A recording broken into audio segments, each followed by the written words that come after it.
5.11. superkuu kanavointi, pieni intuitiivinen kanavointi näihin energioihin.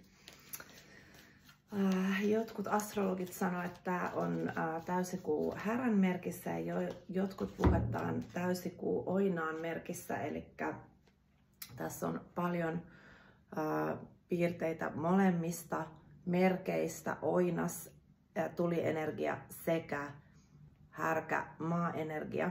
Ja ensimmäinen kortti, mikä tuli, on hyväksyminen, acceptance, merenneitokortti pakasta. Ja mä halusin nostaa merenneitokorttipakan, koska me ollaan tässä Skorpionin ajanjaksossa, eli vesielementti ja tunteet hyvin voimakkaasti liittyy tähän superkuuhun. Ja superkuu on aina silloin, kun se kuu on niin kuin harvinaisen lähellä maata, jolloin tietenkin ne kuun vaikutukset on meihin paljon voimakkaammat. Ja täysikuu aina puhdistautumista, irtipäästämistä ja hyväksymistä. Ja hyväksyminen on ovi vapauteen. Hyväksy, mitä on meneillään, ja vapauta kaikki tunteet, niin kuin resistance, eli semmoinen, sä taistelet jotain vastaan, vastustamisen tunteet, ja sulla tulee helpottunut olo. Tämä merenneito on rauhassa, koska hän on täydellisessä hyväksymisen tilassa. Tämä merenneito pyytää sua päästämään irti vastustuksesta tai semmoisesta tunteesta, että sä toivot, että asiat olisi jotenkin toisin, vaan hyväksy ja luota asioihin just silleen, miten ne on. Meidän ego voi tulla väliin, kun asiat ei mene niin kuin me toivotaan. Mutta kun me päästetään irti niin kuin odotuksista, toiveista siihen, niin kuin, mitä se mieli ajattelee, että me halutaan, ja me antaudutaan täysin jumalalliselle suunnitelmalle, niin asioilla on tapana järjestyä paremmin kuin mitä me oltaisiin ikinä voitu ajatella. Ja silloin mulla on aina se vinkki, kun mä sanon, että jos sä toivot jotain, manifestoit jotain, niin sano universumille se, että tämä tai jotain parempaa, koska me ei olla niin viisaita kuin universumi, ja kaikilla tapahtumilla on se tarkoitus. Ja hyväksy se, että nämä tilanteet on johdattamassa sua oikealle polulle, oikeaan paikkaan. Mulla on ollut itsellä vaikea hyväksyä sitä viime aikoina, että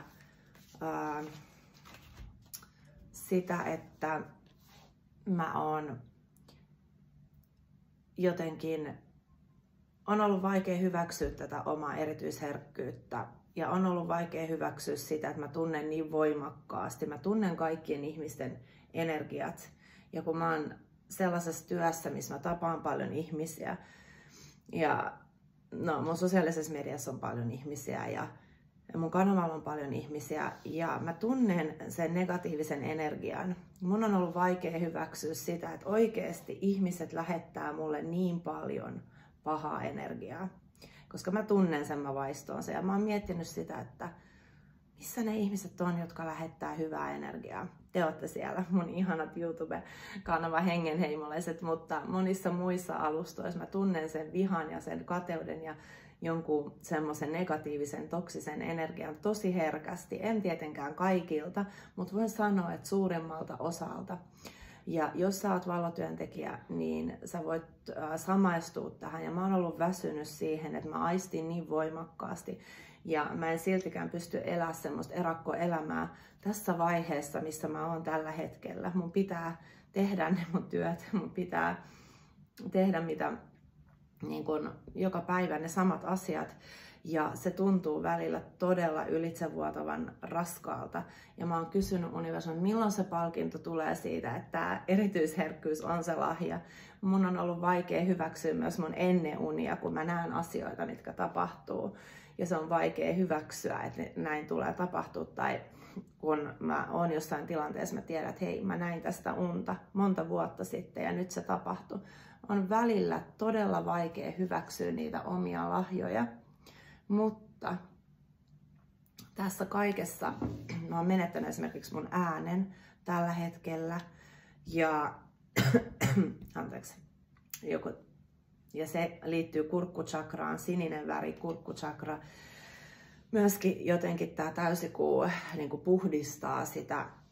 Mä en pysty ilmentämään itseäni tällä hetkellä niin kuin mä haluaisin. Mä oon jumissa, mutta hyväksymällä sen ja myös tämän mun erityisherkkyyden ja nämä kaikki mun lahjat, niin mä oon nähnyt oikeastaan jo ne askelet, mitä mun pitää tehdä, mitä mun pitää muuttaa, jotta mä voisin olla enemmän linjassa sen mun oman suunnitelman kanssa. Ja ehkä sulla on sama tunne siellä, että tämä nykyinen, kun tämä on se 9 vuosi, se tuntuu siltä, että niin kuin päätöksiä ja niin kuin closure, että suljetaan joku ovi ja lähdetään. Meillä alkaa 2026 uusi 9 vuoden sykli, joten nämä viimeiset, tämä superkuu on täydellinen irtipäästämisprosessi siihen, että mikä ei enää tunnu omalta, mikä ei voi jatkua.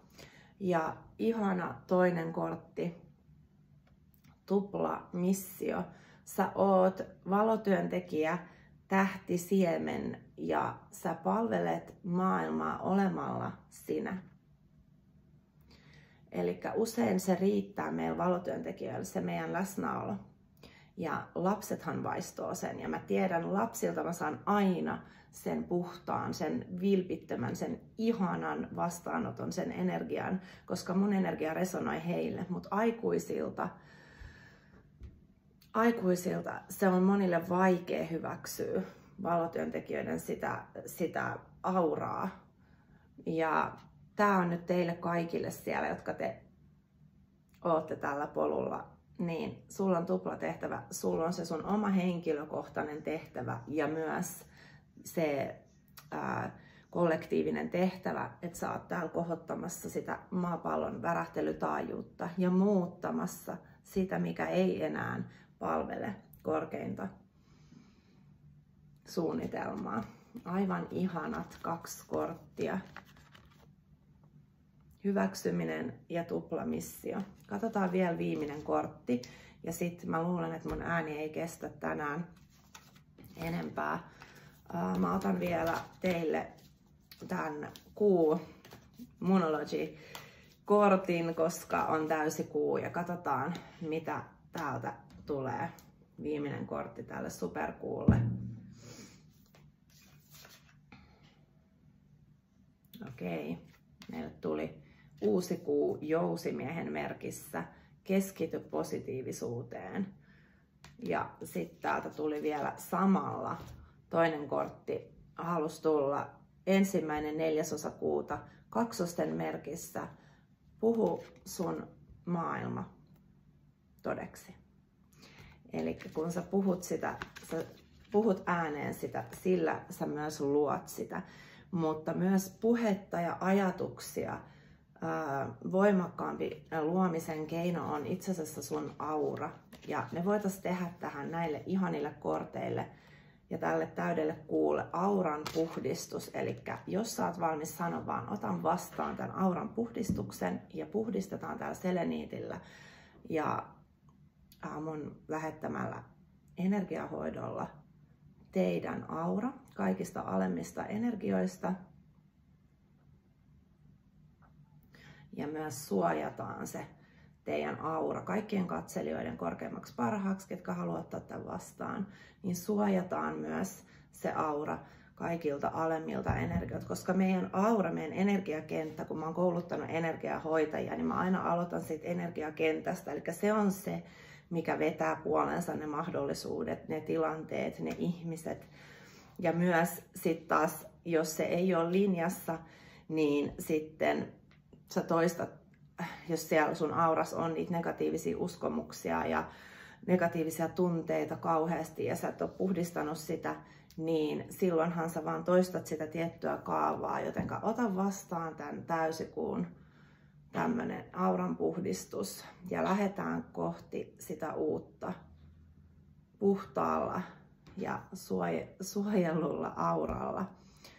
Mä toivon teille kaikille oikeasti paljon rakkautta. Pysykää vahvoina. Tämä viesti on varsinkin teille valotyöntekijöille, tähtisiemenille, jotka olette täällä mun seuraajina. Kiitos kaikesta tuesta. Niin kuin mä sanoin, mun on ollut vaikea hyväksyä edelleen, vaikka mä oon jo niin kuin nuoresta asti tiennyt näistä mun lahjoista ja tottunut ennen unia, tottunut aistimaan ennen kuin, niin se on uuvuttavaa välillä. Se on todella uuvuttavaa, se on rankkaa välillä, aistii niin voimakkaasti, mutta silti mä en vaihtaisi tätä mihinkään. Meillä on se meidän tuplatehtävä oma ja kollektiivinen tehtävä ja pidä huolta itsestä. Se on ainoa tapa, millä sä niin kun pystyt navigoimaan näissä energioissa, on maadottaa itsesi ja pitää huolta. Ihanaa täyden kuun iltaa kaikille.